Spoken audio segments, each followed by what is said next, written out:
ఓం గం గణపతే నమః. నమస్తే అండి. ఈ వీడియోలో భక్తి పారవశ్యంలో ఒక భక్తునికి జరిగిన సంఘటన మనం చెప్పుకుందామండి. అంటే భక్తి కలిగి ఉంటే స్వామిని ఎలా ప్రసన్నం చేసుకోవచ్చు అని చెప్పడానికి ఒక చిన్న కథ చెప్పదలుచుకున్నానండి. ఉదాహరణకి, పూర్వం ఒక గ్రామంలో ఒక విష్ణు భక్తుడు ఉండేవారు. ఆయన నిరంతరం హరినామ స్మరణ చేస్తూ ధార్మిక జీవనం సాగించేవారు. ఎంత పేదరికంలో ఉన్నా భగవానుడిపై అపారమైన నమ్మకం కలిగి ఉండేవారు అన్నమాట. అతని భక్తికి మెచ్చి ఒకనాడు మహావిష్ణువు ప్రత్యక్షమయ్యారన్నమాట. స్వామివారి యొక్క దివ్యమంగళ స్వరూపం చూసి తన్మయంతో స్తోత్రాలు చేసేసారనమాట ఆ భక్తుడు. స్వామికి ఏదైనా నివేదించాలని చెప్పి అనుకున్నాడనమాట. ఇల్లంతా వెతికారు, ఒక్క అరటిపండు మాత్రమే కనిపించిందనమాట. దానిని తీసుకొచ్చి స్వామివారికి నివేదిద్దాం అనుకున్నారనమాట. అనుకున్న తక్షణమే అరటిపండు ఒలిచి పండు పడేసి భక్తి పారవశ్యంలో తొక్కని స్వామికి నోటికి అందించాడు.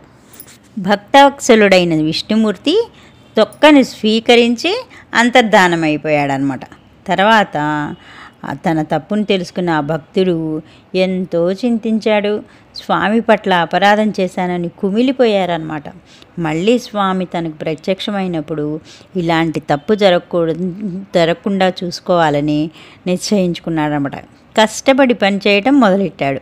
డబ్బులు సంపాదించి ప్రతిరోజు ఒక డజన్ అరటిపండ్లు స్వామి విగ్రహానికి నివేదిస్తూ వచ్చాడనమాట. ఎన్ని రోజులైనా విష్ణుమూర్తి ప్రత్యక్షం కాలేదు.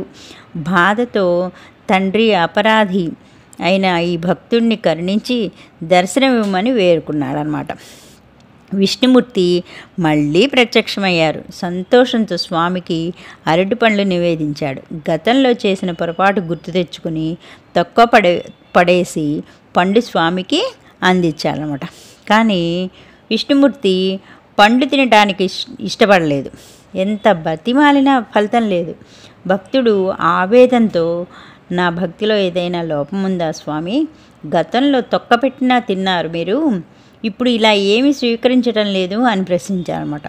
విష్ణుమూర్తి చిన్నగా నవ్వి, నాయనా, ఇంతకుముందు వచ్చినప్పుడు నీ మనసు నిండా నేనే లగ్నమై ఉండి నన్నే జపిస్తూ నాపై లగ్నం చేసి తొక్క నివేదించావు, అది స్వీకరించాను. ఇప్పుడు నీ మనసు అరటిపండుపై లగ్నమై ఉంది. వస్తువు మంచిదైన భక్తి రసహీనం కావటం వల్ల అది విషతుల్యంగా మారింది. అందుకే పండు స్వీకరించలేకపోతున్నాను అని సమాధానమిచ్చాడనమాట విష్ణుమూర్తి. స్వామి మాటలకు భక్తుడికి జ్ఞానోదయం అయిందనమాట. భక్తి కలిగినప్పుడే కదా దేనికైనా విలువ అనుకుని నిండు మనసుతో స్వామిని ప్రసన్నం చేసుకున్నారు. చూశారు కదండి, భక్తి పారవశ్యంలో ఆ భక్తుడు ఎలా చేశాడో.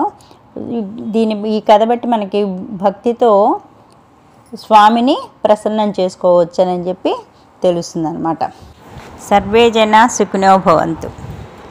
Please like, share, subscribe.